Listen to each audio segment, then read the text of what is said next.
అందరం కూడా దేవునికి ప్రార్థన చేసుకుందాము. ప్రతి ఒక్కరం కూడా నాతో మాట్లాడు ప్రభువా, నీవే మాట్లాడుమయ్యా.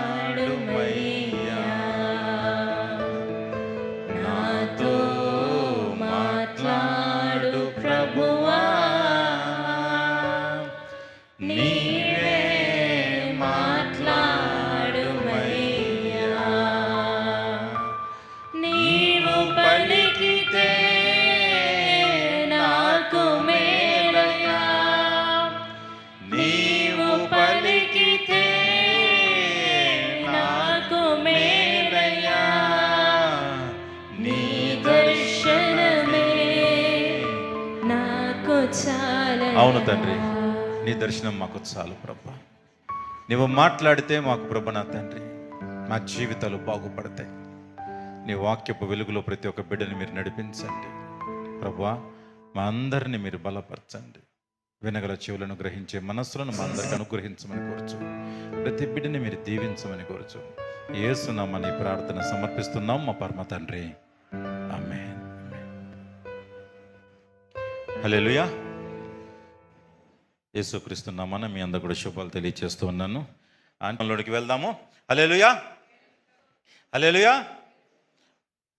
ఆకలి వేస్తున్నాయి ఏంటండి, సౌండ్లు సరిగ్గా రావట్లేదు అసలు. హల్లెలూయా. సిలువని గూర్చిన వార్త చెప్పండి ఒకసారి. కొరింథీయులకు రాసిన మొదటి పత్రిక 1వ అధ్యాయము 18వ వచనము. చిన్న వార్త నశించుచున్న వారికి వెర్రితనము గాని రక్షింపబడుచున్న మనకు దేవుని శక్తి. అందరం కలిసి చదువుతాం. ఒక నిమిషం. తను చదువుతూ ఉంటుంది, అంతపాటు అందరు రిపీట్ చేయండి. అందరు కలిసి. సిలువను గూర్చిన వార్త. అందరు చెప్పాలి.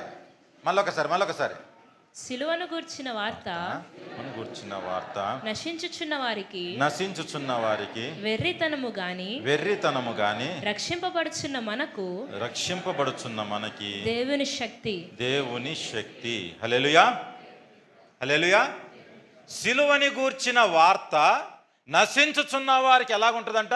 వెర్రితనము. సిలువని గురించి ఒక వార్త చెప్పామనుకో వెర్రితనంగా అనిపిస్తూ ఉంటుంది.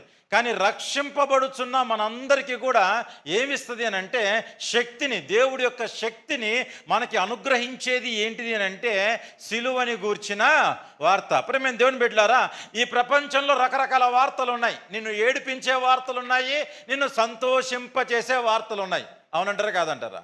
ఏదన్నా ఒక బాధ కలిగించే వార్త విన్నాం అనుకోండి, కూర్చొనో దుఃఖపడుతూ ఉంటాం. ఎందుకంటే ఆ వార్త విన్న తర్వాత మన హృదయం అంతా కూడా దేంతో నిండిపోయింది? బాధతో నిండిపోయింది, దుఃఖంతో నిండిపోయింది. ఏడిపించింది ఒక వార్త, నిన్ను ఏడిపించింది, నిన్ను బాధ పెట్టింది, నిన్ను నిరుత్సాహపరిచింది.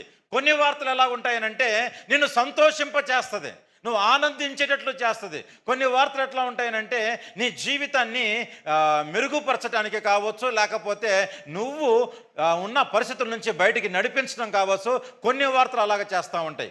కానీ ప్రపంచం మొత్తంలో కూడా ఉన్న ఏకైక వార్త, నీకు శక్తినిచ్చే వార్త, నిన్ను ఆనందింపజేసిద్దా, నిన్ను కృంగదీసిద్దా, నిన్ను బాధ పెట్టిద్దా తర్వాత సంగతి. నీకు అది ఏమిచ్చిద్ది అయ్యానంటే శక్తినిచ్చే ఏకైక వార్త ఏంటిదనంటే సిలువని గూర్చిన వార్త. సిలువని గూర్చిన వార్త మనిషికి శక్తినిచ్చే వార్త, సంతోషింపచేసే వార్త కాదు, శక్తినిచ్చిద్ది. నువ్వు బాధలో ఉంటే నీకు బలాన్నిచ్చేది, శక్తినిచ్చేది సిలువని గూర్చిన వార్త. నువ్వు ఇరుకులు ఇబ్బందుల్లో ఉంటే ఆ టైంలో కూడా నీకు శక్తినిచ్చేది ఏంటిదనంటే సిలువని గూర్చిన వార్త. సిలువని గూర్చిన వార్త. ఈ వార్త నీకు శక్తినిచ్చిద్ది. నువ్వు ఆ శక్తిని ఉపయోగించుకొని ఆనందిస్తావా, చెడుని జయిస్తావా, లేకపోతే ఇంకేదైనా గొప్ప కార్యాలు చేస్తావా, నీ ఇష్టం, అది నీ ఇష్టం. కానీ నీకు శక్తినిస్తుందంట ఈ వార్త. ఇది ఏమండి మేము బాధలో ఉన్నాము మాకు ఆనందం వచ్చిందండి, కాదు, అలాంటి వార్త కానే కాదు. ఇది అలాంటి వార్త కాదు. బాధలో ఉన్నావా, బాధని తట్టుకునే శక్తిని ఏ వార్త ఇచ్చింది? సిలువని గూర్చిన వార్త ఇచ్చింది. కృంగిపోయి ఉన్నావా, ఆ కృంగుబాటును కూడా తట్టుకునే శక్తిని ఇచ్చే వార్త ఏ వార్త అంటే సిలువని గూర్చిన వార్త. చాలామంది అనుకుంటారంటే ఈ సిలువను గురించిన వార్త అనగానే ఈ వార్త వినగానే మనకి సంతోషం అనిపించింది అనుకుంటూ ఉంటారు. నశించుచున్న వారికి ఎందుకు వెరితనంగా ఉంటుందంటే వాళ్ళు ఈ వార్త అంటే మాకు శక్తి ఎట్లా వచ్చిందని చెప్పని వాళ్ళ అభిప్రాయం అనమాట. కానీ రక్షింపబడుచున్న మనందరికీ కూడా ఏమనుగ్రహిస్తుందంటే శక్తిని అనుగ్రహిస్తుందంట. ప్రేమ దేవుని బిడ్డలారా, ఇలాంటి వార్త ప్రపంచంలో ఇంకొక వార్త లేనే లేదండి. ఇంకొక వార్త లేనే లేదు. మీరు పాత నిబంధన మొదలుకొని కొత్త నిబంధన ఆఖరి ఒక ప్రకటన గ్రంథం వరకు కూడా ఎన్నో వార్తలు ఉన్నాయి. కానీ కొత్త నిబంధనకు వచ్చేపాటికి రెండే రెండు వార్తలు ఉంటాయి. రెండు వార్తలు. ఒకటి సువార్త, రెండు సిలువని గూర్చిన వార్త. ఈ రెండు వార్తలే ఉంటాయి కొత్త నిబంధన మొత్తం కూడా. వేరే వార్తలు లేవు. పాత నిబంధనలో దుర్వార్తలు ఉన్నాయి, పాత నిబంధనలో సంతోష వార్తలు ఉన్నాయి, కృపా వార్తలు ఉన్నాయి, ఎన్నో వార్తలు ఉన్నాయి పాత నిబంధనలో. కానీ కొత్త నిబంధనకు వచ్చేపాటికి దేవుడు వాటన్నిటిని కూడా మిళితం చేసిన రెండు వార్తలు. ఒకటి సువార్త, రెండు సిలువని గుర్చిన వార్త. సువార్త ఏం చేస్తుంది? నీకు మారు మనసునిచ్చిద్ది. సువార్త నీకు ఏం చేస్తుంది? మారు మనసునిచ్చిద్ది. సిలువని గుర్చిన వార్త ఏం చేస్తుంది? నీకు శక్తినిచ్చిద్ది. ఒకటేమో నీకు మారు మనసునిచ్చిద్ది, ఇంకోటేమో నీకు శక్తినిచ్చిద్ది. ఆనందం వచ్చిందా, బాధ వచ్చిందా, ఎన్ని సెకండరీ థింగ్ పక్కన పెట్టండి. సువార్త నీకు మారు మనసునిచ్చే వార్త. నీకు ఇంకా మారు మనసు రాలేదు, మందిరానికి వస్తూ ఉండొచ్చు, మనసును మార్చుకోలే, మందిరానికి వస్తుండొచ్చు, పాట పాడుతూ ఉండొచ్చు, ప్రార్థన చేస్తుండొచ్చు, ప్రసంగం చేస్తుండొచ్చు, నీ మనసు ఇంకా మారలేదు అని అంటే దాని అర్థం ఏంటిదంటే నువ్వు సువార్త ఇంకా వినలే సువార్త. ప్రతిదానికి కుంగిపోతున్నావు, ప్రతిదానికి బలహీనపడుతున్నావు అంటే నీ జీవితంలో ఏ వార్త కూడా లేదు, సిలువని గూర్చిన వార్త కూడా లేదు. దేవుడు మనందరికీ, ఈ ప్రపంచం మొత్తానికి అందరికీ కూడా ఈ రెండు వార్తలు వినిపింపజేయునుగాక. ఆ బాధ్యత మనం కూడా కొంత తీసుకోవాలి. మనకు వినిపింపజేశాడు, మనం కూడా ఏం చేయాలి? వెళ్ళి వినిపింపచేయాలి. నేను ఈ రోజున సువార్త గురించి పంచుకోవట్లేదు, కానీ సిలువని గురించిన వార్త గురించి కొన్ని విషయాలు మనము ధ్యానము చేద్దాం. ప్రేమ దేవుని బిడ్డరా, ఎలాంటి వార్త ఇది చెప్పండి, అందరూ చెప్పాలి. ఇది ఎలాంటి వార్త? అందరూ చెప్పాలి. నాకు శక్తినిచ్చే వార్త. ఏ వార్త? మనకి శక్తి ఎప్పుడు వచ్చింది తెలుసా? భర్త వచ్చి చెప్పాడు, ఓ అమ్మో ఈ సంవత్సరం నాకు ఒక 15,000 జీతం పెరిగింది అనగానే ఎంత శక్తి వచ్చింది. అటు పురుషుడికి వచ్చింది, ఇటు స్త్రీకి వచ్చింది. పిల్లలు వచ్చి చెప్పారు ఇంట్లో తల్లిదండ్రులకి, నేను క్లాస్ ఫస్ట్, నాకు పలానా ర్యాంక్ వచ్చింది. అసలు ఎంత శక్తి వచ్చేసిద్దంటే అనుకుంటారు శక్తి రాలేదు, మీకు శక్తి రాలేదు. అదే ఫస్ట్ క్లాస్ అన్నాడు నేను ఫెయిల్ అన్నాడు అనుకోండి, ఏమైపోద్ది? బోర్లో గాలి తీసేట్టు మొత్తం వెళ్ళిపోద్ది. అందుకని మనకి శక్తి రాలేదు. ఒకప్పుడు ఆనందం వచ్చింది, ఒకప్పుడు ఏమొచ్చింది? బాధ కలిగింది. ఆ వార్తలు వేరు. కానీ ఈ వార్త నేనేం చేస్తుందంటే శక్తిమంతుడుగా మార్చింది. నేను ఎట్లా మార్చిద్దంట? శక్తిమంతుడిగా మార్చిద్ది. ఎందుకండి మనకు ఆ శక్తి అవసరం అని అంటే అవసరమే. ఈ సిలువని గూర్చిన వార్త ప్రజల జీవితంలో ఎన్నో మార్పులు తీసుకొస్తా ఉంది. ఎంతోమంది మనుషుల జీవితాన్ని మారుస్తూ ఉంది, మనుషుల అభిప్రాయాలను మారుస్తుంది, గుంపులను మారుస్తూ ఉంది. ఇప్పుడు మేము దేవుని బిడ్డలారా, ఒక సంఘము గురించి ఈ రోజున ధ్యానం చేద్దాము. వాళ్ళ జీవితంలో ఆ సంఘములో ఏ విధంగా ఈ సిలువను గూర్చిన వార్త పనిచేసింది అనేది కొన్ని విషయాలు మీ ముందు ఉంచడానికి ఆశపడుతూ ఉన్నాను. ఆ సంఘము పేరు ఏంటిది అంటే గలతీ సంఘము. చెప్పండి, అందరూ చెప్పాలి. గలతీ సంఘానికి మనకి పెద్ద తేడా లేదండి. యేసు ప్రభు వారు చనిపోయిన తర్వాత దరిదాపులో 20-25 సంవత్సరాల లోపే ఈ సంఘము అభివృద్ధి చెందింది, ఈ సంఘము స్థాపింపబడింది. వాళ్ళకు ఒక ఉత్తరం కూడా రాయటం జరిగింది. ఎందుకు పౌలు గారు రాసిన ఉత్తరం అన్నమాట. గలతీలకి పౌలు గారు రాసిన ఉత్తరం. ఇప్పుడు ఈ ప్రాంతాన్ని, ఈ గలతీ ప్రాంతాన్ని ఇప్పుడు ఏమంటామంటే టర్కీ ప్రాంతం అంటాం అనమాట. ఆ టర్కీ ప్రాంతంలో ఒక భాగం అన్నమాట ఇది గలతీ ప్రాంతం అనేది. వాళ్ళకి సువార్తను ఎందుకు అందించాడు దేవుడు, లేకపోతే పౌలు గారి ద్వారా ఎందుకు సిలువను గుర్చిన వార్తను వాళ్ళకి తెలియచేశాడు అని అంటే, యాక్చువల్గా ఇది రోమా నుంచి కొంత దూరంలో ఉంటుంది. రోమా సంఘం ఏదైతే ఉందో ఆ సంఘంలో ఉన్న ఆచారాలు, ఆ సంఘంలో ఉన్న పద్ధతులు బాగా అలవాటు చేసుకున్న వాళ్ళు ఎవరనంటే ఈ గలతీల దగ్గరికి వెళ్తూ ఉంటే పౌలు గారు తన మొదటి సువార్త దండయాత్రలో మొదటిసారి ఈ సంఘాన్ని దర్శించి అక్కడ సంఘాన్ని ఈయనతో పాటు బరబ్బా గారు, ఎవరు బరబ్బానా బర్నబానా? బరబ్బ అంటే చూస్తారేంది మరి, బరబ్బా కాదు, ఎవరు? బర్నబాస్. వీళ్ళిద్దరు కలిసి ఆ ప్రాంతాన్ని దర్శిస్తారు. ప్రాంతాన్ని దర్శించి బర్నబాసు, పౌలు గారు, ఎందుకనంటే పౌలు గారు అప్పుడు అంతా కూడా ఎవరి హ్యాండ్ ఓవర్లో ఉండేవాడంటే బర్నబాస్ గారి హ్యాండ్ ఓవర్లో ఉండేవాడు. పౌలు ఒక కత్తిలాగా, ఆయుధంలాగా తయారవట కారణం ఏంటి తెలుసా అండి? బర్నబాస్. పౌలు అంత ధీటుగా తయారవటానికి కారణం ఎవరు అనంటే బర్నబాస్ గారు. ఇద్దరు కలిసి దర్శించారు ఆ ప్రాంతాన్ని దర్శించిన తర్వాత అక్కడున్న పరిస్థితులను గమనించిన తర్వాత ఒక సంఘాన్ని స్థాపించారు. అక్కడ ఇద్దరు కలిసి స్థాపించిన తర్వాత పౌలు గారు ఆ సంఘానికి, లేదు ఈ సంఘంలో కొద్దిగా గలిబిలు అవుతా ఉంది అని చెప్పి ఎప్పుడైతే గ్రహించాడో అప్పుడు వాళ్ళకి ఉత్తరం రాశాడు అనమాట. ఏంటిది ఆ గలిబిలి అని అంటే, ఆ ప్రాంతం అంతా కూడా ఎలాగుండేది అని అంటే, గలతీ ప్రాంతం అంతా కూడా రోమా ప్రాంతానికి దగ్గరగా ఉండేవాళ్ళు కాబట్టి ఆ రోమా ఆచారాలు ఏవైతే ఉన్నాయో ఆ ఆచారాలని ఎక్కువగా పాటిస్తూ ఉండేవాళ్ళు ఈ గలతీలందరూ కూడా. ఆ ఆచారాలన్నీ కూడా ఎక్కువగా పాటిస్తూ ఉండేవాళ్ళు. పాటిస్తూ ఏం చేసేవాళ్ళు అంటే మనకి ఒక సామెత ఉంది, నేతి బీరకాయలో నెయ్యుండునా, ఇంకోటి ఏంటిది, పాలకూరలో పాలుండునా, విశ్వాసిలో, ఇది నేను అంటున్న మాట కదండి, ఒక సామెత అన్నమాట. అలాగున తయారయ్యారు వీళ్ళంతా. పేరుకు విశ్వాసులే కానీ ఆచారాలు వదలలేదు. పేరుకు విశ్వాసులే, ఏదైతే పాపాన్ని విడిచిపెడతామన్నారో వాటిని వదలలేదు. పేరుకు విశ్వాసులే కానీ వాళ్ళ భక్తి జీవితము అంత పై భక్తి.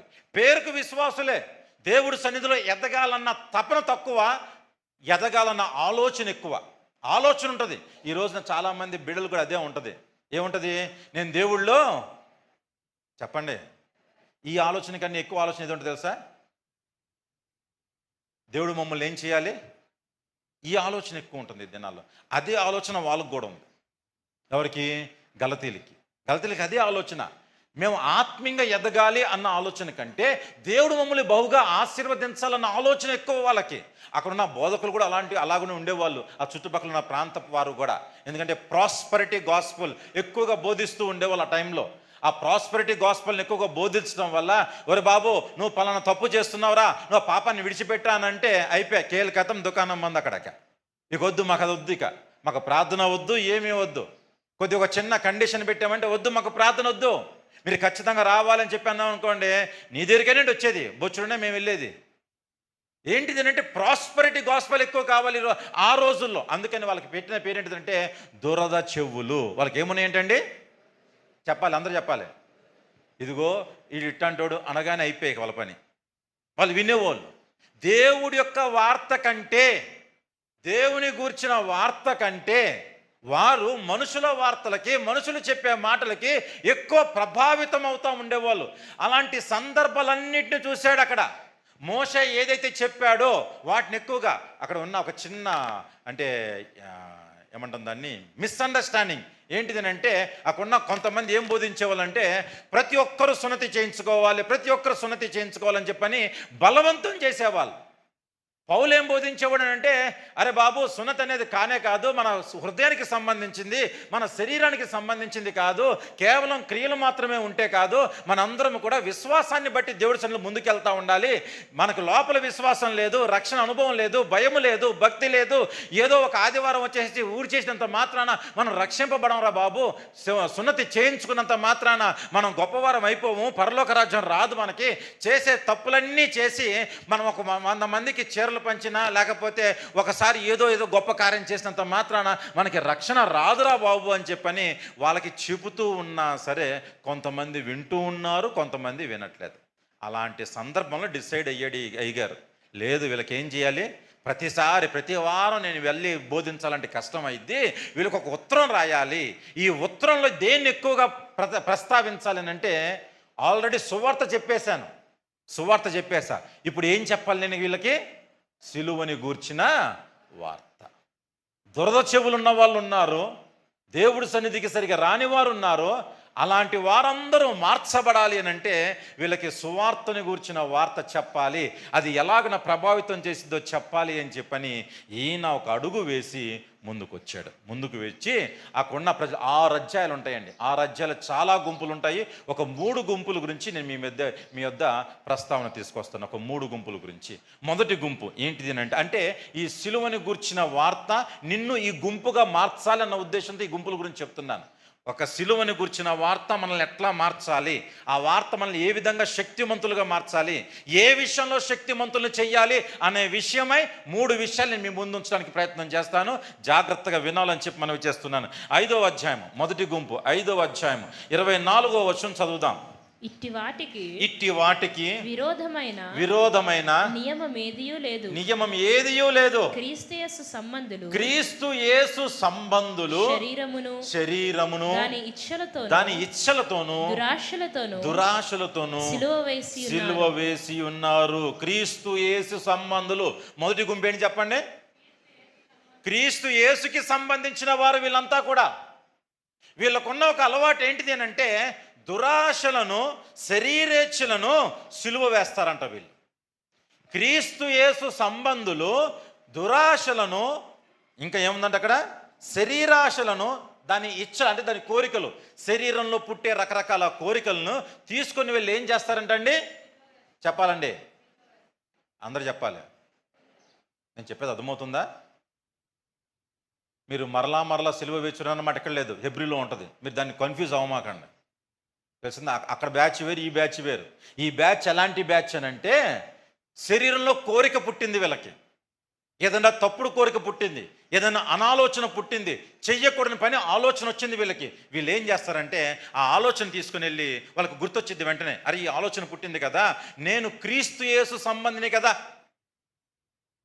నేను దురాత్మ సంబంధిని కాదు, నేను సర్ప సంతానాన్ని కాదు, సర్పం యొక్క బీజము నాలో లేదు, దురాత్మ యొక్క బీజం నాలో లేదు. నాలో ఎవరి బీజం ఉందయ్యానంటే యేసు క్రీస్తు యొక్క బీజం ఉంది నాలో. నేను క్రీస్తు యేసు సంబంధిని కాబట్టి నేనేం చేస్తానంటే నాలో పుట్టిన ఈ దురాశను, నాలో పుట్టిన ఈ చెడ్డ కోరికను తీసుకుని వెళ్ళి నేను ఏం చేస్తాను? సిలువ వేస్తాను. అలాంటి మనస్తత్వం కలిగిన గుంపు ఈ గుంపు. వాళ్ళకి బోధిస్తున్నాడు సిలువని గూర్చిన వార్త. ఆ సిలువని గూర్చిన వార్త వాళ్ళని ఎట్లా, ఏ గుంపుగా మార్చిందనంటే వాళ్ళలో పుట్టుతున్న ఐహిక విచారాలను, వాళ్ళలో కలుగుతున్న బాధలను, వాళ్ళలో ఎదురవుతున్న రుగ్మతలను, లేకపోతే మనస్పర్ధలను, లేకపోతే పనికిరాని కోరికలను, వీటన్నిటిని తీసుకొని వెళ్ళి సిలువ వేశారంట. సిలువకి మేకులు కొట్టేశారంట. వీళ్ళు ఏం చేశారంట అండి? చెప్పాలి, అందరూ చెప్పాలి. నీలో పుడుతున్న కోరికలకి ఏ రోజైనా నువ్వు సిలువ వేసావా? యేసయ్యకి సిలువ వేయటం తెలుసు మనకి, అవునా? యేసయ్యకి సిలువ వేయమంటే హెబ్రీ పత్రిక మనకు వెంటనే గుర్తొచ్చింది. మరలా మనం ఏం చేస్తూ ఉంటాము? సిలువ వేస్తూనే ఉంటాము. కానీ మనలో పుడుతున్న దుర్వార్తలకి, మనలో పుడుతున్న అనాలోచనలకి, మనలో పుడుతున్న కోరికలకి, వీటన్నిటికీ ఎంతమంది సిలువ వేస్తున్నారు? మీకు విచిత్రం చెప్పనా? ఈ సందర్భం చదువుతున్నప్పుడు చాలాసార్లు ఆలోచన చేశా, ప్రభువా నాకు దీని అర్థం తెలియచేయి. క్రీస్తు యేసు సంబంధులంట శరీరాశలను, దురాశలను ఏం చేశారంట అండి? సిలువకి వేసి కొట్టారంట అండి. విడిచిపెట్టేయచ్చు కదా, సిలువకి ఎందుకు కొట్టారు? ఎందుకు సిలువ వేశారు? ఎందుకు సిలువ వేశారు? నీ దురాశని నువ్వు ఎక్కడన్నా విడిచిపెట్టు, అది నీ దగ్గరికి పరిగెత్తుకుంటూ వచ్చింది. నీ దురాశని నువ్వు ఎక్కడైనా సరే విడిచిపెట్టిరా, ఖచ్చితంగా నీ దగ్గరికి నిన్ను వెతుక్కుంటూ వస్తుంది. ఎందుకంటే నీ వాసన బాగా పట్టేసింది. అది ఎక్కడన్నా ఊరికి వెళ్ళామనుకోండి, కొత్త ఊరు వెళ్ళామనుకోండి, మనకి ఫ్రెండ్స్ ఎవరు తొందరగా తెలియదు. ముందు ఫస్ట్ ఫ్రెండ్షిప్, ఇప్పుడు ఏదైనా తాగుబోతున్నాడు, ఒక ఊరు వెళ్ళాడు, వాడికి ఫస్ట్ ఈ ఫ్రెండ్ ఎవడు చెప్పండి? తాగుబోతాడే. వాడు అదే ఎత్తుక్కుంటాడు. బ్రాందీ షాప్లో ఎక్కడైనా ఎత్తుక్కుంటాడు, అవునా? ప్యాకెట్ ఏం చూసుకుంటాడు? అదే చూసుకుంటాడు, అవునా? సాతాను కూడా ఏం చూస్తూ ఉంటుంది? మా బ్యాచ్ ఎక్కడుంది, ముందు ఊర్లో మా బ్యాచ్ ఎక్కడుంది, వీధిలో మా బ్యాచ్ ఎక్కడుంది, ముందు వెళ్ళి ఆ బ్యాచ్ని కలుసుకోవాలి నేను. వాళ్ళ దగ్గరికి వెళ్ళిన తర్వాత అది చేసే పని ఏంటిదంటే శరీరాశ, నేత్రాశ, జీవపు డమ్మము, కోరికలు పుట్టిస్తూ ఉంటే మనమేమో ఉబ్బి తబ్బిబ్బైపోతూ ఉంటాం ఆ కోరికల్లో. ఏదో ఆలోచన చేస్తావు, జరగదు. అరే చూసావా, నువ్వు ప్రార్థన చేస్తే ఇక్కడ జరగలేదు, ఇదిగో నీకోసం సరిగ్గా ప్రార్థన చేయలేదు, అది ఇది అని చెప్పేపాటికి మనం ఏం చేస్తుంటామంటే దాంట్లో ఇక కుడితిలో పడ్డ ఎలకలా కొట్టుకుంటానే ఉంటాం తప్ప బయటికి రాము. ఇక నీ శరీరాశ, నీ నేత్రాశ నువ్వు విడిచిపెడుతున్నావు కానీ సిలువ వేయట్లేదు. ఈ రోజున నువ్వు విడిచిపెట్టినది మరలా నీ జీవితంలోకి ప్రవేశిస్తుంది అని అంటే నువ్వు ఇంకా సిలువ వేయలేదు వాటిని. నీ పాపాన్ని యేసు ప్రభువారు సిలువ వేసేశారు. కానీ దాని తర్వాత ఏదైతే నీ జీవితంలోకి ప్రవేశిస్తున్నాయో, తప్పులు కావచ్చు, చెడు అభిప్రాయాలు కావచ్చు, వీటన్నిటిని, ఈ శరీర క్రియల్ని కూడా నువ్వు సిలువ వెయ్యాలి. ఎందుకు నువ్వు సిలువ వెయ్యాలి అని అంటే సాతాను ఎక్కడైనా గెలుస్తాడేమో కానీ ఎక్కడ గెలవలేడు, సిలువ ముందు మాత్రం గెలవలేడు, సిలువ దగ్గర మాత్రం గెలవలేడు సాతానుడు సిలువ దగ్గర గెలవలేడు. కాబట్టి నీ శరీరాశల్ని సిలువ వేసామనుకో, ఆ సమయంలో కూడా వాడు ఏమైపోతాడు, ఓడిపోతాడు. కానీ నువ్వేమో సిలువ వేయకుండా నువ్వు మంచిగా ఒక ట్రంకు పెట్టి ఒకటి కొనుక్కొని లోపల దాస్తావు, తాళం వేసి జాగ్రత్తగా, తాళం ఎవరికి కనపడకుండా పెడతావు. పెట్టి సందర్భం వచ్చినప్పుడు తాళాన్ని ఏం చేస్తూ ఉంటావు, ఓపెన్ చేస్తూ ఉంటాం. అవునా కాదా? ఈరోజు మనం అంతా అదే పని చేస్తున్నాం. 90% గలతీలు అదే పని చేసేవాళ్ళు. వాళ్ళ జీవితంలో వాళ్ళు చేస్తున్న పని ఏంటిదనంటే, వాళ్ళ జీవితంలో రుగ్మతలను, లేకపోతే ఈ దురద చెవు తత్వాన్ని, లేకపోతే రకరకాల ఆయాసకరమైన అలవాట్లన్నింటినీ కూడా వాళ్ళు ఏం చేసేవాళ్ళంటే సిలువ వేసేవాళ్ళు కాదంట, భద్రంగా దాచేవాళ్ళంట. లేవండి, మాకు లేవు, అన్నీ అయిపోయినాయి, మేము విడిచిపెట్టేసామండి, మాకు ఎవరి మీద కోపం లేదు, ఎవరి మీద పాపం లేదు, లేకపోతే ఎవరిని మేము అసహించుకోము, కోపం చేయము, ఏమీ చెయ్యం. ఎవరిని వచ్చి ఒక మాట అంటే పెట్టి ఓపెన్ చేయాలి, అప్పుడు వెంటనే పెట్టి ఓపెన్ చేస్తాం. పెట్టి ఓపెన్ చేసి అసలు అప్పుడు దాకా రే పరిశుద్ధులు వచ్చేస్తున్నారు అన్నంత ఫీలింగ్ ఉంటుంది దూతలో. ఆనాడు యాకోబుకి మహనీయము దగ్గర ఏ విధంగా అయితే గుంపు కనపడిందో, దూతల గుంపు కనపడిందో, అలాగనే కనపడతా ఉంటాయి గుంపులన్నీ కూడా. ఎంత మంచిగా కనిపిస్తాయి అసలు, ఎంత మంచి గుంపు. ఆ గుంపులో పెద్ద కంపలునే సంగతి తెలియదు మళ్ళీ.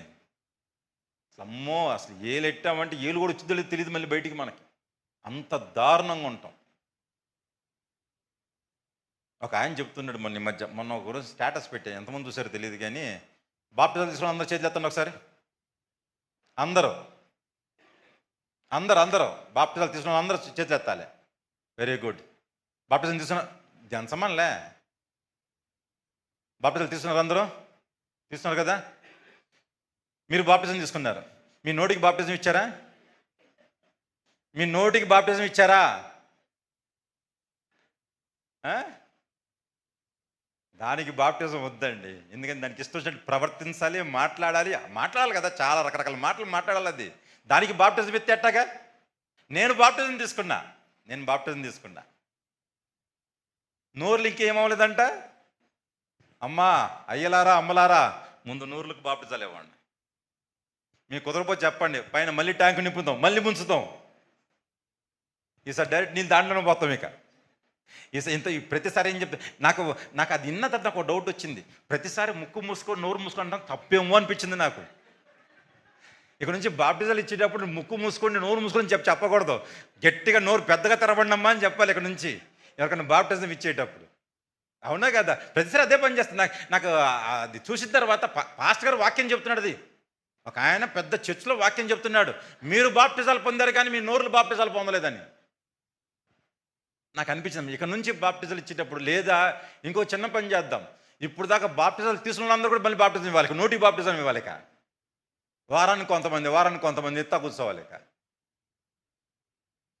సిలువ వేస్తున్నావు ఎవరిని? యేసయ్యని. నీ నోట్లో నుంచి వచ్చే మాటలకు నువ్వు సిలువ వేయట్లేదు, నీ నోట్ల నుంచి వచ్చే దుర్వార్తలకి, చెడ్డ మాటలకి నువ్వు సిలువ వేయట్లేదు. కానీ ఇష్టానుసారంగా యేసుక్రీస్తుని మాత్రము, నీలో ఉన్న మంచితనాన్ని తీసుకుని వెళ్ళి నువ్వేం చేస్తున్నావంట? సిలువ వేస్తున్నావు. ఎందుకు చెప్తున్నాను తెలుసా అండి? మీరు ప్రసంగి గ్రంథం జాగ్రత్తగా చదివితే ప్రసంగి గ్రంథంలో ఉండే మాట ఏంటిదనంటే, నీ శరీరమును హాని చేసేది నీ నోటి ద్వారా జరగనీమాక అంటాడు.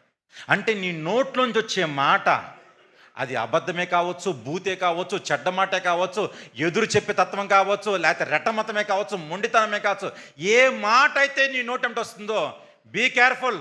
నీ శరీరానికి దెబ్బ, నీ శరీరం దెబ్బ తింటుంది దానివల్ల. అది నీకు ఇంకా అర్థం కాకపోతే ఎట్లాగా? నీకు అర్థం కాకపోతే ఎట్లాగా? ఆ? మీకు సింపుల్గా అర్థమయ్యేటట్టు చెప్పనా? పొరపాటున భార్య లేకపోతే యజమానుడి దగ్గర లేకపోతే ఎవరో ఏదో ఎక్కడో చోట ఒక యజమానుడు పని ఇచ్చాడు ఒక వ్యక్తికి. ఆ పని చేయకుండా మనోడు ఇష్టం వచ్చేట్టు మాట్లాడుతూ ఉన్నాడు అనుకోండి. యజమానుడు ఏం చేస్తాడు? ఆ వ్యక్తిని చెప్పాలి, ఉద్యోగం నుంచి పీకి పడేస్తాడు. అవునా? ఉద్యోగం నుంచి పీకిన తర్వాత, తీసేసిన తర్వాత అతని శరీరము తింటదా? అతని శరీరానికి కావాల్సినవి వస్తాయా? ఎవరికి దెబ్బ తగులుతుంది? ఈరోజు ఇదే చేస్తున్నాం, దేవుడి దగ్గర ఇదే పని చేస్తున్నాం. ఇక్కడ ప్రార్థన చేయమంటే, అమ్మా దేవా నీకు కోటి కోటి స్తోత్రం డాడీ, నువ్వు పరిశుద్ధుడు అయ్యా, మంచి ప్రార్థన చేస్తాం. ఇంటికి వెళ్ళిన తర్వాత ఉంటుంది కదా అసలు అబ్బబ్బబ్బబ్బా, పక్కన ఎవరున్నారో చూసే పనిలే. నేను ఏమంటాం, వీళ్ళుంటారు చూడండి, పూలం దేవి అని చెప్పి ఇంతకుముందు బాగా పేరు ఒకటి ఉండేది తెలుసా? పూలం దేవి అని చాలా స్ట్రాంగ్ లేడీ అనమాట. ఎవరున్నారు ఎవరు ఇస్తున్నారు ఇవన్నీ చూసుకునేది కాదు. కొంతమందిని చంపింది కూడా. అంటే మంచి వ్యక్తి అయితే పరిస్థితులను బట్టి కొంతమందిని అంటే కొంతమంది ప్రజలకి సహాయం చేయటం కోసం అని చెప్పని చేసిందనమాట. అయితే ఆమె చాలా అంటే చాలా స్ట్రాంగ్ ఉమెన్.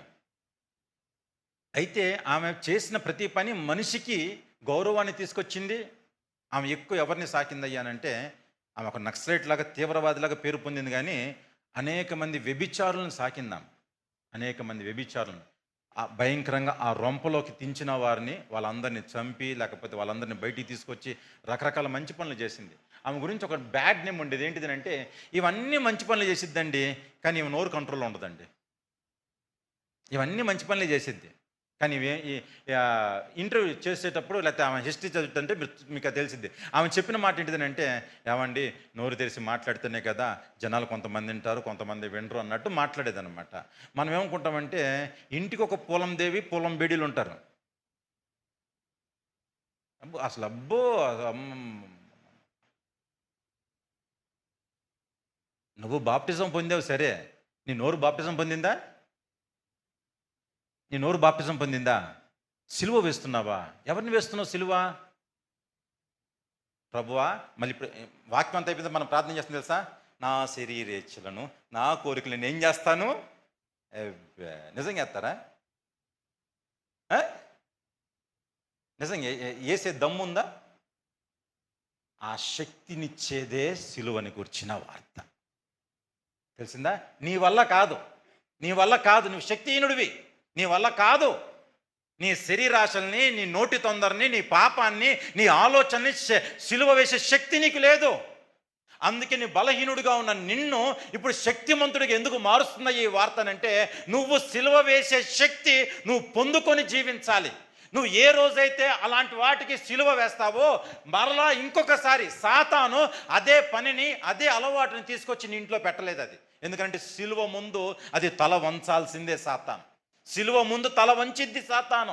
అందుకే సిలువ వేయమంటున్నాడు దేవుడు. నీ శరీరేచ్ఛలు నువ్వు సిలువ వేయకపోవటం వల్ల నువ్వు ఎక్కడ విడిచిపెట్టినా ఏం చేసినా సరే మరలా సాతాను వాటన్నిటిని తీసుకొచ్చి మరలా నిన్ను ఆ రుంపులకు దింపుతుంది. నీ పాత బ్రతుకును చూపిస్తూ ఉంది. కొన్ని సందర్భాలలో దేవుడు మాటలు వింటూ ఉంటే అసలు ఎంత భయం వేస్తుంటుందంటే, ఒక అయ్యగారు ప్రసంగం చేస్తూ ఉన్నారు. ఎలాంటి ప్రసంగం చేస్తున్నాడంటే, నిజంగా ప్రసంగం వింటుంటే భయం వేసిందనమాట. మన నోటి అంట నేను ఇంతకు ముందులాగా ఉండుంటే అన్న మాట అన్నా సరే తప్పేనంట. నేను ఇంతకు ముందులాగా ఉండుంటే ఆ మాట కూడా నిన్ను నరకాన్ని తీసుకెళ్తుందంట. ఆయన చెబుతూ ఉంటే అసలు ఏం చెప్పాలి అర్థం కాలేదు. ఏంటి వాక్యం ఇంత క్షుణ్ణంగా చెబుతూ రిఫరెన్స్ చూపిస్తున్నాడు ఆయన. రిఫరెన్స్ అడ్వర్డ్ గారు అసలు భయం వేస్తుందన్నమాట. ప్రసంగం వింటుంటే వామ్మో అంటే మన నోటంటే ఆ మాట కూడా అంటే నేను ఇంతకు ముందులాగా ఉండుంటే అని అంటే దాని అర్థం ఏంటిదనంటే, ఇంతకు ముందున్న ఆ ఛాయ, ఆ ఆలోచన, ఆ వాసన ఇంకా మన హృదయంలో నుంచి పోలేదు. నువ్వు ఇంకెప్పుడు బాప్టిజం తీసుకున్నావు? నువ్వు ఎప్పుడు మారు మనసు పొందావు? ఏ విధంగా సిలువను గురించిన వార్త నీ జీవితంలో పనిచేస్తూ ఉంటుంది? ఏ విధంగా పనిచేస్తుంది? ఆయన అంటే ఆయన లాంగ్వేజే వేరు ఉంటుంది, దారుణంగా ఉంటుంది కదా. అసలు మాట్లాడుతూ ఉంటే దిగుతూ ఉన్నాయి అనమాట, గుణపాలు దిగుతూ ఉన్నాయి. దించి వెళ్ళిపోయాడు. గంటన్నర కరెక్ట్గా గ్యాప్ ఇవ్వకుండా దించాడు. కానీ ప్రతీది కూడా మనం మార్పు చెందటానికి, ప్రతీది కూడా మనము మారు మనసు పొందటానికి, ప్రతీది కూడా మనం ఆత్మీయంగా ఎదగటానికి, ప్రతీది ఆయన చెప్పిన ప్రతి మాట కూడా మనము ఆత్మీయంగా ఎదగటానికి. ఏం చెప్పాడు? సిలువను గురించిన వార్త, లేకపోతే దేవుని గురించిన వార్త. నిజంగా ప్రియమైన దేవుని బిడ్డ, ఈ రోజున మన జీవితాలలో మనం కోరుకోవాల్సింది ఏంటి? ఎట్లా అంటే ఈ సిలువను గురించిన వార్త నేను ఎట్లా మార్చాలి? శక్తిమంతుడిగా, క్రీస్తు యేసు సంబంధిగా మారి నీ ఇచ్చలను, నీ కోరికలను సిలువ వేసే శక్తి నీకు వచ్చేటట్లు మార్చాలి. అది 1 కొరింథీ 1:18 అనుకున్న అర్థం.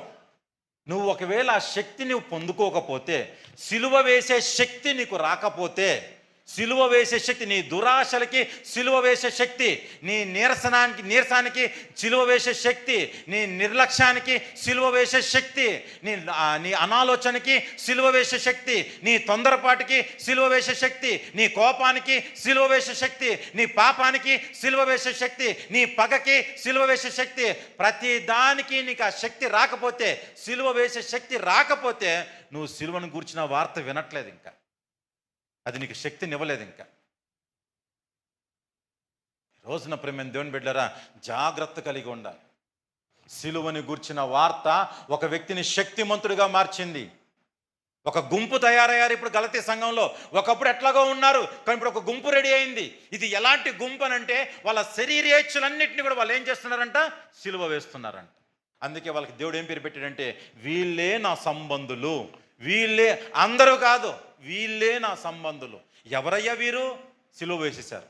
ఇంకా సిలువ మీద నుంచి అది కిందకి రాదు, అది ఆ అలవాటు రాదు, ఆ ఆలోచన రాదు, ఆ పాపం రాదు, ఏది రాలేదు.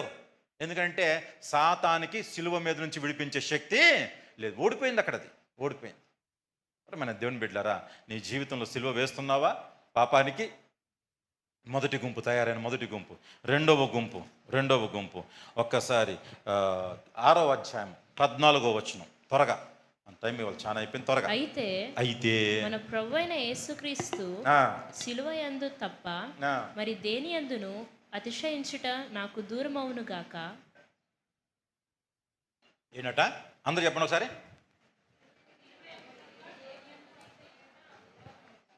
సిలువయందు అతిశయించుట తప్ప. నువ్వు చదువుతాలి, అందరు కలిసి చదువుతారు మళ్ళీ ఒకసారి. అయితే మన ప్రభువైన యేసుక్రీస్తు సిలువయందు తప్ప, మన ప్రభువైన యేసుక్రీస్తు సిలువయందు తప్ప మరి దేని యందును అతిశయించుట నాకు దూరమవును గాక. ఆమేన్. ఒకసారి చూడండి. ఇది యేసుక్రీస్తు యొక్క సిలువ అనుకుందాం. ఇది యేసుక్రీస్తు యొక్క సిలువ, ఇది మన సిలువ. ఇది యేసుక్రీస్తు యొక్క సిలువ. ఇది ఎవరి సిలువ చెప్పాలి, అందరూ చెప్పాలి. ఇది నేను కొనుక్కున్నా. ఎక్కడ? ఊరి పేరు ఏంటిది? అది ఏలూరు దగ్గర కొన్నాం. ఇది నేను కొనుక్కొచ్చుకున్న సిలువ. ఇది నా సిలువ. ఇదేంటిది? యేసుక్రీస్తు యొక్క సిలువ. సిలువ అంటే నేను మీకు ఏం చెప్తాను? శ్రమ లేకపోతే బాధ్యత, లేకపోతే పని, ఏదని అనుకోండి. ఇప్పుడు నేను దీన్ని మంచిగా డిజైన్ చేసుకున్నాను, నా వర్క్ నేను చేస్తున్నాను, మంచిగా చేస్తూ ఉన్నాను, మంచిగా ముందుకెళ్తూ ఉన్నాను.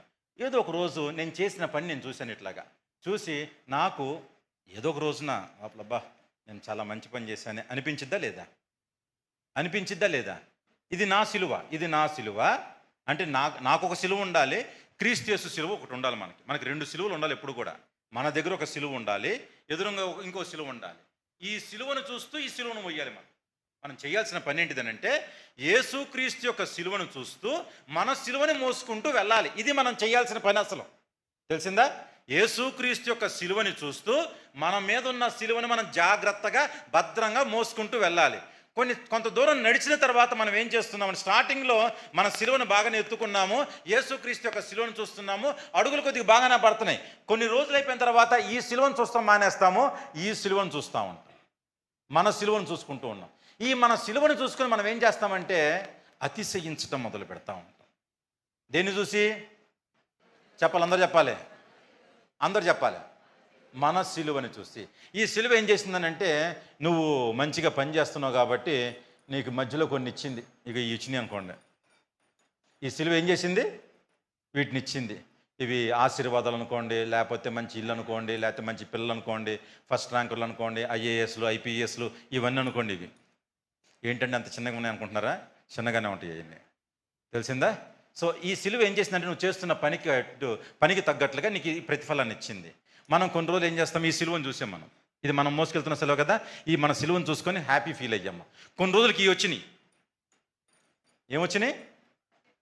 వచ్చినాయా లేదా? ఇప్పుడు మన చూపు ఈ సిలువ మీద నుంచి ఎటు వెళ్ళిద్దా లేదా? ఫస్ట్ ఒక సిలువను చూస్తాం, మానేసాం. తర్వాత మన సిలువను చూస్తాం, మానేసాం. ఇప్పుడు దేన్ని చూస్తున్నాము? ఆశీర్వాదాలు. దీన్ని చూసి ఏం చేస్తున్నామంటే అతిశయిస్తున్నామంట. అబ్బా నా ఉద్యోగం, అబ్బా మా పరిస్థితులు, అబ్బా మా ప్రార్థన, అబ్బా మా పిల్లలు, అబ్బా మా ర్యాంకులు, అబ్బా మా ఆస్తిపాస్తులు. దీన్ని చూసి ఈరోజు ఏం చేస్తున్నామంట? సాతానికి ఏం తెలుసా? సాతానికి ఇటు లాక్కెళ్ళిపోద్దా లేదా? వీటిని లాక్కెళ్ళిద్దా లేదా? చెప్పాలి, అందరూ చెప్పాలి. లాక్కెళ్ళిద్ది కదా. దీన్ని లాక్కెళ్ళిద్దా? దీన్ని లాక్కెళ్ళిద్దా? దీన్ని లాక్కెళ్ళటం ఈజీ. దీన్ని లాక్కెళ్ళటం ఎందుకంటే నువ్వు అతిశయిస్తున్నావు కదా వీటి మీద నువ్వు అందుకని అందరూ ఒక మాట అంటూ ఉంటారు. ఏమంటారంటే, నువ్వు ఎవరినైతే ఎక్కువ ఇష్టపడతావో వాళ్ళే నీకు గుణపాలు దించుతారా అని చెప్పి అంటారు కదా. దేని కొరకు తెలుసా? దీని కొరకే. అది ఎవరైనా సరే కావచ్చు. అది ఐ లవ్ యూ మమ్మీ అన్న, ఐ లవ్ యూ డాడీ అన్న, ఐ లవ్ యూ హస్బెండ్ అన్న, ఐ లవ్ యూ వైఫ్ అన్న, ఏదైనా సరే గుణపాలకు రెడీయే. దిగుతూనే ఉంటాయి మెల్లగా, 1 by 1 దిగుతూనే ఉంటుంది. ఎందుకనంటే సాతాను ఊరుకోదు. నువ్వు దేని యందైతే అతిశయిస్తూ ఉంటావో దానిని తీసుకెళ్ళిపోయే శక్తి ఎవరికి ఉందంట? సాతానుకు ఉంది. అందుకే యోబు దగ్గరికి వచ్చి అంటూ ఉంటుంది, దేవుడి దగ్గరికి వెళ్ళి, నువ్వు అన్నీ ఇచ్చావు కాబట్టి ప్రార్థన చేస్తున్నాడు, నువ్వు తీసేసాయి. యేసు ప్రభు తీసేశాడా? తీయలేదు. యేసు ప్రభుని అప్పచెప్పాడు. తనకి అప్పచెప్తే సాతాను వెళ్ళి ఏం చేసింది? ఒక్కొక్కటి లాక్కోవటం మొదలుపెట్టింది, తీసేసింది, అన్నీ ఈ రోజున మానవుడు దేని యందు అతిశయిస్తున్నాడు? నువ్వు చేసిన మంచి పనుల మీద అతిశయిస్తున్నావా? నువ్వు చేసిన ప్రార్థనల మీద అతిశయిస్తున్నావా? నువ్వు కలిగిన ఆశీర్వాదాల మీద అతిశయిస్తున్నావా? నువ్వు కలిగిన బిల్డింగుల మీద, వాహనాల మీద, వాటిని బట్టి నువ్వు అతిశయిస్తున్నావా? జాగ్రత్త ప్రియమైన దేవుని బిడ్డ, నువ్వు అలాగ ఉండడానికి వీలు లేదు. నువ్వు చాలా బలహీనంగా ఉన్నావు. లోకంలో ఉన్న వాటిని చూసి నువ్వు అతిశయిస్తున్నట్లయితే నువ్వు బలహీనుడివి, నువ్వు ఆశీర్వదింపబడ్డ వ్యక్తివి కాదు. నీకు అధికారం ఎంత లేదో తెలుసా? అసలు అంటే నీకు కనీసం నీ సిలువను చూసి కూడా అతిశయించే అధికారం నీకు లేదు. నువ్వు మోస్తున్న పనిని బట్టో, నువ్వు మోస్తున్న బాధ్యతను బట్టో నువ్వు సంతోషించే అధికారం కూడా నీకు లేదు. నీ ఆశీర్వాదాలను చూసి నువ్వు అతిశయించొద్దు, నీ పనిని బట్టి నువ్వు అతిశయించొద్దు. దేన్ని బట్టి అతిశయించాలి? దీన్ని బట్టి అతిశయిస్తే, దీన్ని బట్టి ఆనందిస్తే. ఇది యేసుక్రీస్తుని సిలువ, ఇది యేసుక్రీస్తు యొక్క సిలువ కాబట్టి దీన్ని లాక్కెళ్ళే శక్తి ఎవరికి లేదు? చెప్పాలి, అందరూ చెప్పాలి. దీన్ని లాక్కెళ్ళిపోయే శక్తి ఉందా లేదా? ఈరోజు ఏడుస్తున్నావు, బాధపడుతున్నావు, నిన్న బాగానే ఉన్నానండి, ఈరోజు ఇట్లా తయారైనా అనుకుంటున్నావు కదా, దాని గురించే. తెలిసిందా? నీకు విషయం తెలుసా? తూర్పు దేశం మొత్తంలో కూడా చాలామంది జనాలు ఉన్నారా లేదా? యోబుని పట్టుకుంది సాతాను. ఎవరి దగ్గరికి వచ్చింది? యోబు స్నేహితుల దగ్గరికి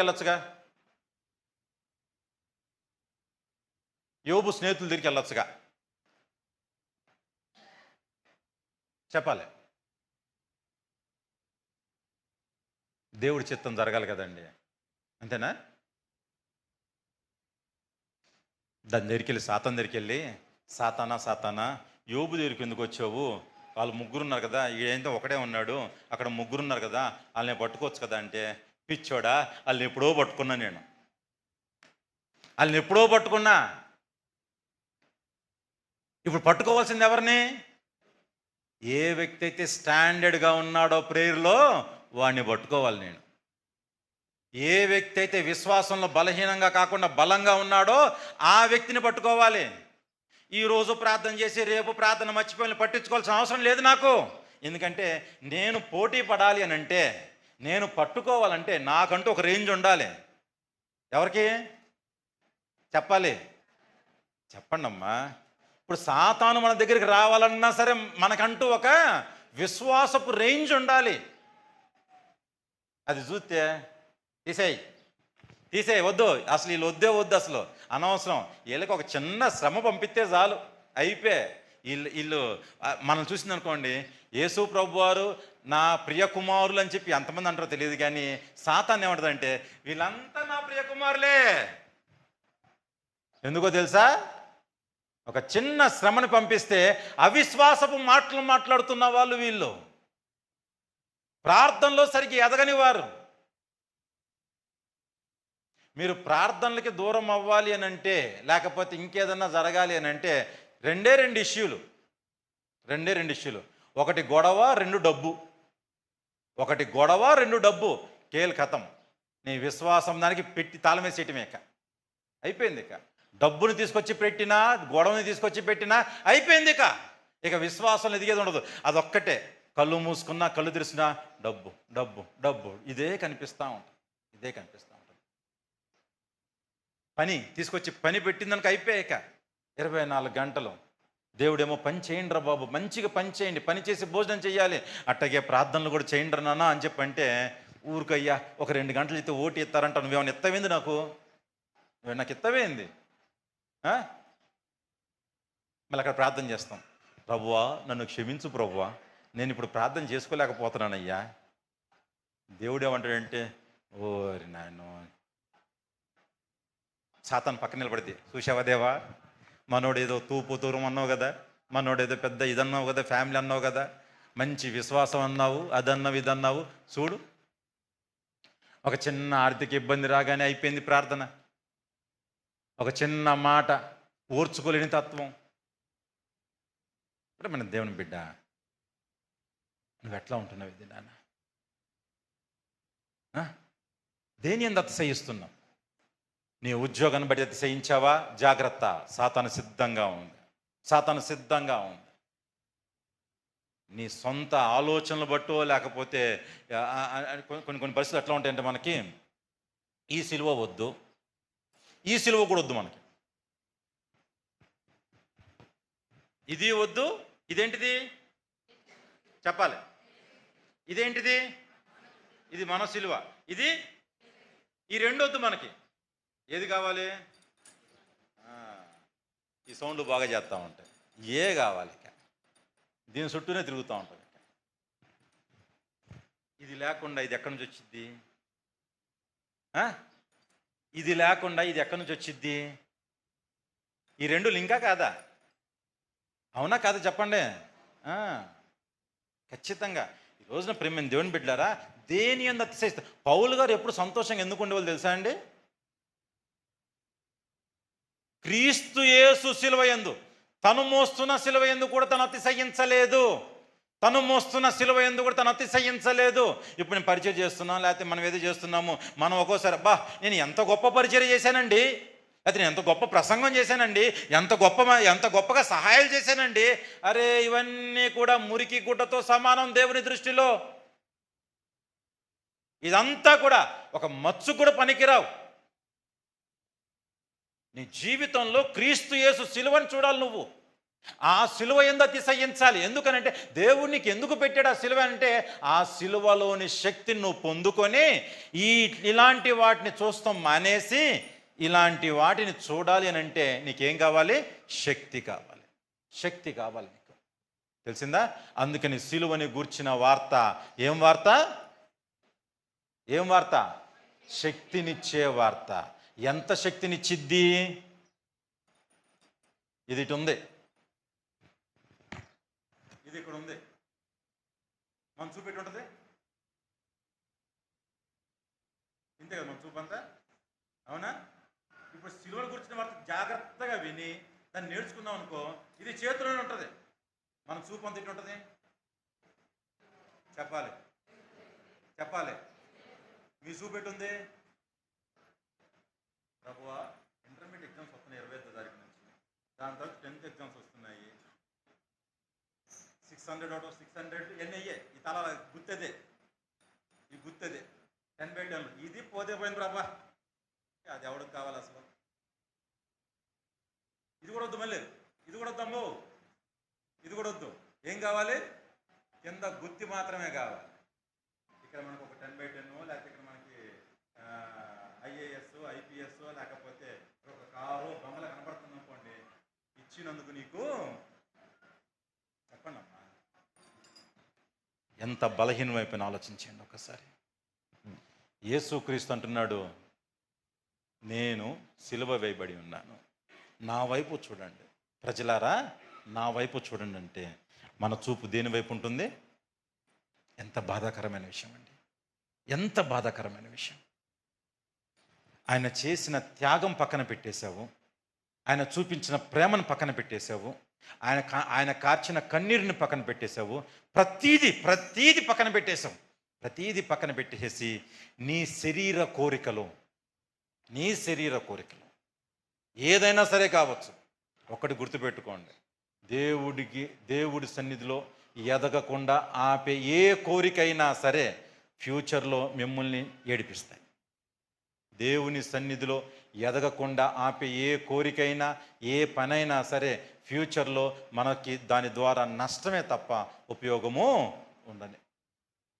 దయచేసి ప్రేమేంద్రుని బిడ్డ, మీరు అలాగ బలహీనులు కాకూడదన్న ఉద్దేశంతోనే ఈరోజు ఈ సిలువని గురించిన వార్తని మీ ముందు పెట్టడానికి ఇష్టపడుతూ ఉన్నాను. చూపు మారాలి. మనం దేని యందు అతిశయించాలి? చెప్పాలి, అందరూ చెప్పాలి. సిలువ యందు. ఎవరి సిలువ యందు? మీ సిలువను కూడా పక్కన పెట్టండి. సిలువ ఉండాలి, కానీ సిలువ పక్కన ఉండాలి. ఈ సిలువను బట్టి ఆశీర్వాదాలు వస్తూనే ఉంటాయి, కానీ మన చూపంతా ఎక్కడ ఉండాలంట? యేసుక్రీస్తు మీద మాత్రమే ఉండాలి. ఆయన వైపే చూద్దాం. ఎక్కడో చూసి దేని యందో సంతోషిస్తున్నాం అనుకో, ఫర్ సపోజ్ ఇది నాకు సంతోషాన్ని ఇచ్చిద్ది అని చెప్పి నీకు అనిపించింది అనుకో, ఇదే నిన్ను అనారోగ్య పాలు చేస్తుంది, ఇదే నిన్ను కృంగతీస్తుంది.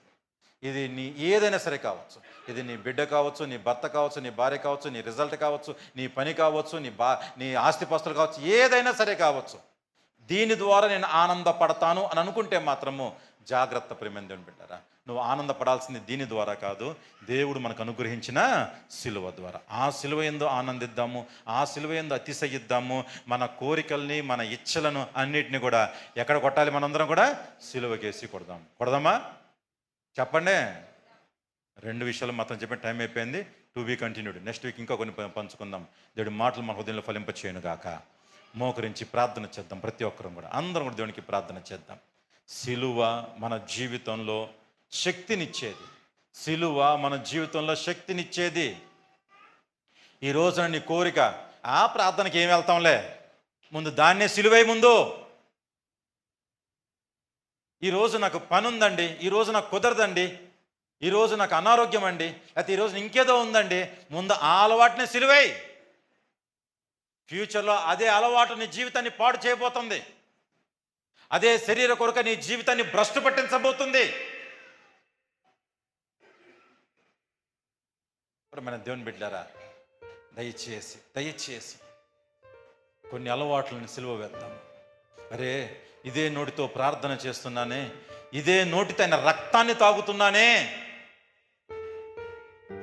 యేసుక్రీస్తు యొక్క శరీరాన్ని భుజిస్తున్నాను ఇదే నోటితో ఇష్టానుసారంగా మాట్లాడుతున్నాను. నా కుటుంబంలో అసమాధానాన్ని గురి చేసే మాటలు మాట్లాడుతున్నాను. దేవుని బిడ్డ, క్షమించమని చెప్పాడు. దేవునికి ప్రార్థన చేయి. ప్రతి ఒక్కరం దేవునికి ప్రార్థన చేద్దాము. ప్రభువా, ప్రతి ఒక్కరం ప్రార్థన చేద్దాము.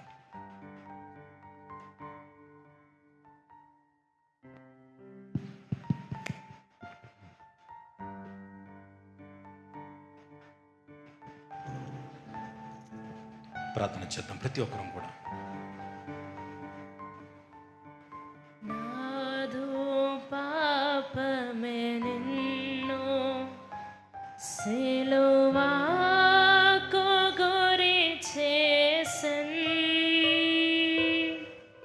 నాదు దోషమే నిన్ను అను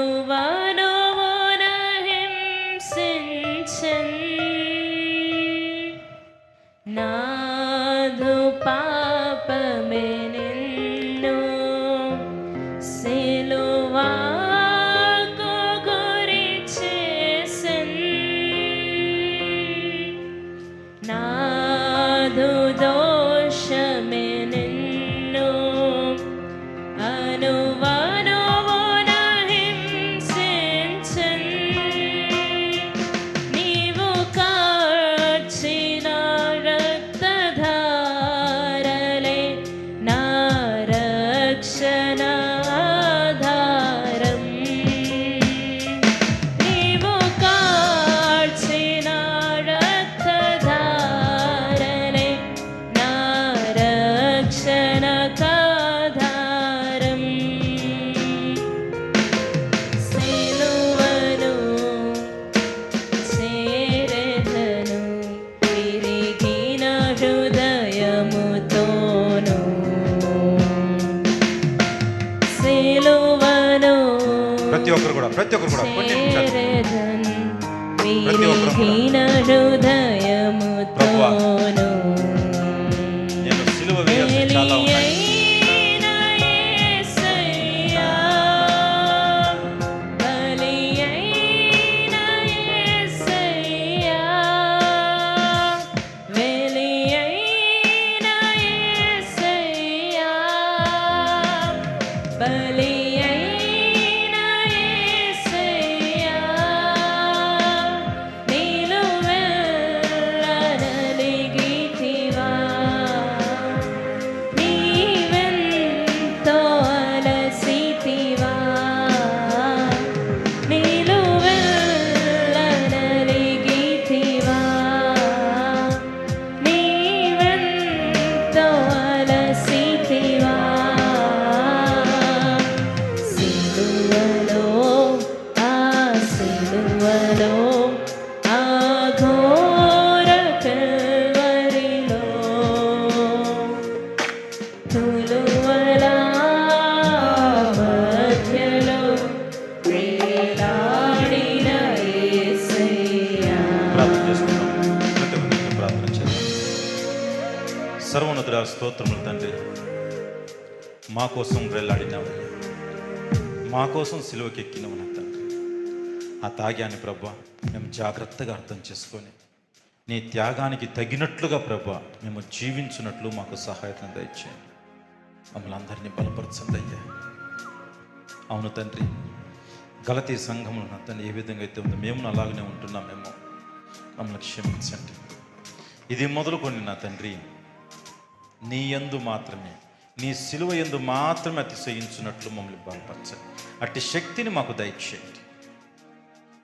శరీర కోరికల్ని, ఇచ్చలను ప్రభువా, సిలువ వేసే శక్తిని ప్రభువా మాకు దయచేయమని ప్రార్థిస్తూ ఉన్నాను.